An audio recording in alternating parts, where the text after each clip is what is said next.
अब स्वागत है आप सबका आज की नई वीडियो में। तो आर्मी अब तो ऐसा लगता है कि दुनिया के सबसे बड़ी के पॉप आइडल्स बीटीएस का उनकी कंट्री की मिलिट्री में सर्व करना या ना करना टेबल टेनिस की बॉल की तरह हो गया है, जिसे इधर से उधर मारा जा रहा है। कभी कोई मिनिस्टर आकर बोलते हैं कि बीटीएस का मिलिट्री में जाना कोरिया के लिए बहुत बड़ा लॉस हो सकता है, जिसकी वजह से बीटीएस को मिलिट्री से एग्जेम्प्ट किया जाएगा। तो वहीं कोई मिनिस्टर आते हैं जिनका मानना होता है कि बीटीएस को मिलिट्री में सर्व करना चाहिए क्योंकि ये कोरिया का नेशनल रूल है। लेकिन अभी तक ना तो नेशनल असेंबली में बीटीएस की मिलिट्री इनलिस्टमेंट को लेकर पेंडिंग पड़ा लॉ पास हुआ है और न इसे लेकर कोई डिसीजन आया है। लेकिन कलाई बांगतन बॉयज की मिलिट्री अपडेट के बाद बहुत सारी बीटीएस आर्मी की उम्मीदों पर पानी फिर गया, जब से सोशल मीडिया पर आर्मी के बीच ये न्यूज वायरल हुई है कि बीटीएस को अपनी नेशनल ड्यूटी यानी कि मिलिट्री में 24 मंथ्स तक सर्व करना फुलफिल करनी होगी। तो आइए आर्मी जानते हैं कि बांगतन बॉयज की मिलिट्री इनलिस्टमेंट को लेकर आए इस नई अपडेट में कितनी सच्चाई है और कितनी नहीं। तो कल अचानक दुनिया भर के हजारों लाखों फैंस का दिल टूट कर भारी हो गया जब उन्हें पता चला कि उनके फेवरेट के पॉप आइडल्स बीटीएस को कोरिया की हायर अथॉरिटीज ने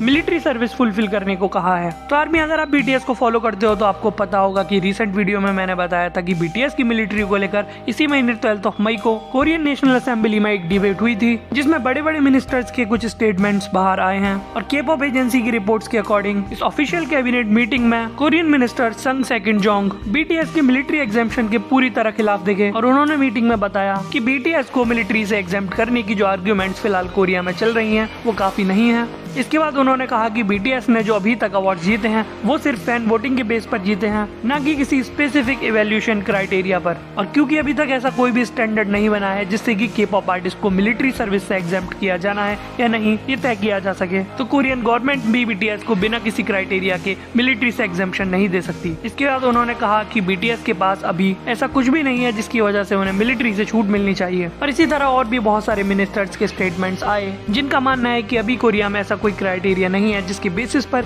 ये पूरी तरह से सेलेक्ट किया जा सके कि बीटीएस को मिलिट्री से छूट देनी है। वहीं दूसरी तरफ कुछ हफ्तों पहले कोरिया के एक और कल्चर, टूरिज्म और स्पोर्ट्स मिनिस्टर होंग ही पूरी तरह से बीटीएस के सपोर्ट में थे कि बीटीएस ने जो अभी तक कोरिया के लिए किया है उस बेसिस पर उन्हें मिलिट्री से एग्जेम्पशन मिलना ही चाहिए और ये कोई उन पर एहसान नहीं होगा बल्कि ये वो डिजर्व करते हैं। और बीटीएस को फोर्सफुली मिलिट्री ज्वाइन कराना कंट्री के लिए बहुत बड़ा लॉस हो सकता है। इसके बाद होंग ही ने ये तक बताया था कि उन्होंने पार्लियामेंट में जल्दी से जल्दी बीटीएस को मिलिट्री से छुटकारा मिले इसके लिए रिक्वेस्ट डाली है। और पर्सनली भी मुझे यही लगता है कि बीटीएस के अगर करियर और अवार्ड्स को साइड में कर भी दिया जाए तो कोरिया ने जो पिछले कुछ सालों में इकोनॉमी का आसमान चूमा है उसमें के-पॉप सेंसेशन बीटीएस का बहुत बड़ा हाथ है। इसके अलावा आज हजारों लाखों टूरिस्ट और कोरिया को चाहने वाले वहाँ घूमने आ रहे हैं, उसमें भी बीटीएस का बहुत बड़ा कंट्रीब्यूशन रहा है। तो इन सारे पॉइंट्स को भी कंसीडर किया जाना चाहिए। बाकी अब भी आर्मी और बीटीएस की नजरें आगे के डिबेट राउंड्स पर टिकी हुई हैं और जो भी डिसीजन होगा वो सभी रिस्पेक्टफुली एक्सेप्ट करेंगे। बाकी इन सब पॉइंट्स पर आपकी क्या राय है कमेंट सेक्शन में जरूर बताना।